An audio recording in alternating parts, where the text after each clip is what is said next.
بسم الله الرحمن الرحیم. السلام علیکم دوستانو. رسول الله میری متاثر دي حکمت الله خان په مخکینه درس کې تاسو سره مې فکر خو باندې بعد درلودل. نن به تاسو ته د ګرافیک ډیزاینینګ چې کوم دویم ایلیمنټ دی چې عبارت له رنګ څخه دی درس وړاندې کوم. او دوستانو رنګ چې دی په ګرافیک ډیزاینینګ کې مهم رول لوبوي چې حتی رنګ ته یا کلر ته په ګرافیک ډیزاینینګ کې ورته لایف فورس یا د ژوند ځواک هم ورته ویل کېږي.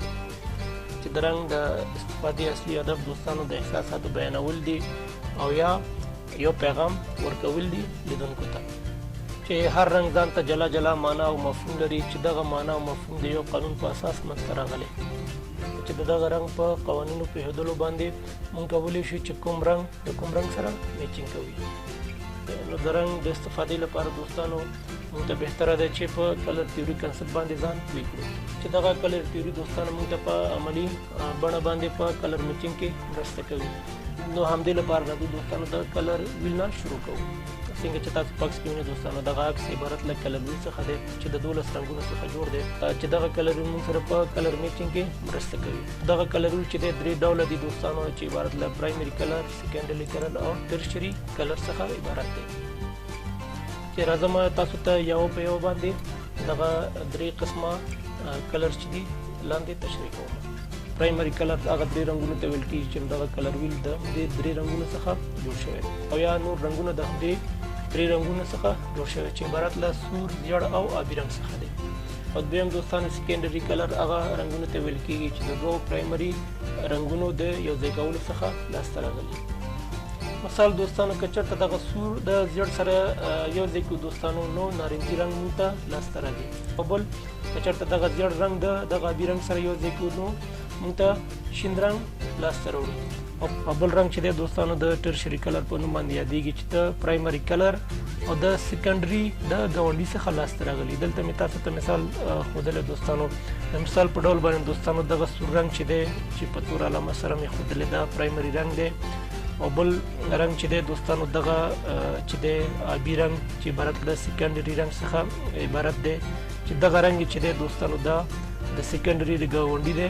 د دې دوو چې د دې او د دې سور رنګ د یو ځای کولو څخه دغه دریم رنګ لاسته راغلی. د رنګونو قسمونو نه پس دوستانو راځو د رنګونو قوانین ته چې دلته مې تاسو ته یو څو قوانین ذکر کړي چې عبارت له مونوکرومیټک، انالوګوس، کمپلیمنټري او ټریډک کلر څخه عبارت دي چې دا هم راځم تاسو ته یو په یو باندې لاندې تشریح کوم. نو کلر رول چې دی د رنګونو په کمبینیشن کې ترې استفاده کېږي تر څو موږ ته ښایسته رنګ ښکاره شي. نو راځو مونوکرومیټک کلر چې دی چې عبارت له هغه رنګونو څخه دی چې یو رنګ وي. دلته مې تاسو ته مثال ښودلی لکه دغه تیر چې مې ورکړی دغه رنګ او یا دغه رنګونه چې تاسو ته مې دلته چارټ کې ښودلی. بل دوستانو انالوګوس کلر هغه 3 رنګونو ته ویل کېږي چې خوا په خوا کې سره وي. دغه 3 رنګونه تاسو ته مې په تیر په ذریعه باندې ښودلی چې عموما دغه 3 رنګونه یو بل سره ښه میچینګ کوي. بل قانون چې دی دوستانو عبارت له کمپلیمنټري څخه عبارت دی. هغه رنګونو ته ویل کېږي چې په کلر ویل کې مخامخ سره واقع شوي وي. مثال په ډول باندې دوستانو دغه زیړ رنګ چې دی دغه رنګ سره مخامخ په کلر ویل کې واقع شوی او یا دغه رنګ چې دی دوستانو دغه شین رنګ سره په کلر ویل کې مخامخ واقع شوی. د کمپلیمنټري کلر رول نه پس دوستانو راځو څلورم کلر رول ته چې عبارت له ټریډک کلر څخه عبارت دی. نو هغه رنګونو ته ویل کېږي دوستانو چې په کلر ویل کې د مسافې له لحاظه یا د سپیس له لحاظه مساوي وي. څنګه چې تاسو ته مې دلته د علامې په واسطه باندې ښودلی چې دغه 3 رنګو چې دي دوستانو چې عبارت له سور، زیړ او آبي څخه چې دی د دې مسافه چې دی 3 رنګونه په مسافې سره دي یو بل نه سپیس یا مسافه لري. دغه کلر رول چې دی تاسو په ویب سایټ کې کتلی شئ چې دغه د اډوبي کمپنۍ چې کوم ویب سایټ دی چې عبارت له color.adobe.com چې دی دلته تاسو ته د کلر قوانین ښودلی. څنګه چې مې په سلاید کې تاسو ته ویل د ټریډک کلر رول هغه کلر ته ویل کېږي چې په کلر ویل کې په مساوینه ډول باندې سره واقع شوي وي چې دلته تاسو ته په ډایګرام کې دلته همچنان ښودلی شوی او همچنان د کمپلیمنټري چې کلر رول دی تاسو ته مې وښودو دوستانو هغه رنګونو ته ویل کېږي چې په کلر ویل کې سره مخامخ واقع شوي وي. د رنګونو د قوانین څخه پس راځو دوستانو د رنګونو چې کوم یو فیزیالوجي یا ارواپوهنه ده هغه وایو. کوم بعضې رنګونه دي لکه د مثال په ډول باندې چې کوم آبي رنګونه دي دوستانو دغه د پیس یا د صلح لپاره استفاده ترې کېږي. دلته چې دی تاسو ته څنګه په عکس کې ښودل شوی چې د بلو رنګ څخه د ټرست، هانسټي، سیکیورټي، انټیلیجنس، کانفیډنس او بعد نور شیانو کې ترې استفاده کیږي. هم چې نن دغه سور رنګ چې دی عموما دلته د محبت یا د لف لپاره ترې استفاده کیږي. بعضې نور رنګونه چې دي مثال د بلک رنګونه چې کوم دي د غم لپاره دلته عموما بعضې مملکتونو کې ترې استفاده کیږي. یا شین رنګونه چې دي دوستانو د فرش یا تازه او یا د صحت لپاره ترې استفاده کیږي. دغه سور رنګ چې دی دوستانو تاسو که چېرته دلته په افغانستان کې ریډ بل انرژي لیدلې دغه لوګو چې دی دوستانو ریډ بل خپله په سور رنګ باندې ښودلی شوی چې د انرژي معنا ورکوي. همدغه ریډ بل چې دی دغه سور رنګ چې اغوستی دی خاص همدې معنا لپاره چې تاسو ته دغه ریډ بل وڅښئ او تاسو ته انرژي درکړي. د دې نه پس راځو دوستانو د بعضې کمپنیانې چې کوم لوګوګانې دي ګورو چې په کوم اساس باندې دوی خپل دغه کلر کمبینیشن راغستلی.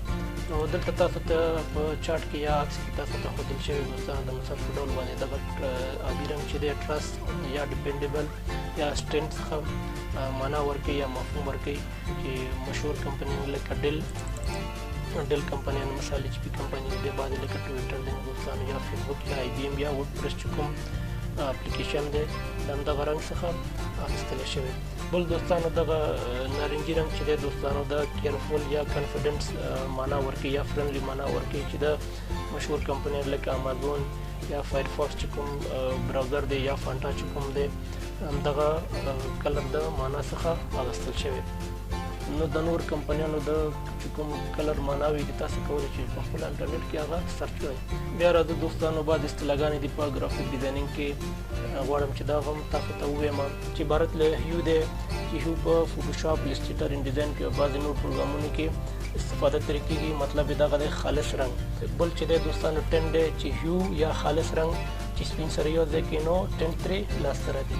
او بل چې دی دوستانو ټون دی چې عبارت له خالص رنګ سره د سپین رنګ او سره د تور رنګ سره چې یو ځای کې نو ټون لاسته راځي. او بل چې دی دوستانو شیډ څخه عبارت دی چې خالص رنګ سره د تور رنګ سره چې یو ځای کې نو شیډ ترې لاسته راځي. د رنګونو د اصطلاح نه پس دوستانو موږ د رنګونو تودوخه هم لرو.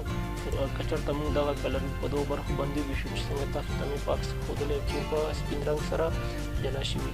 کوم یو راسته رنګونه دي دا وارم کلر یا معتدل رنګونه دي او چپ رنګونه دي دوستانو چې عبارت له دغه ساحې څخه دی د کولډ یا د یخ رنګونو په نوم باندې مشهور دي.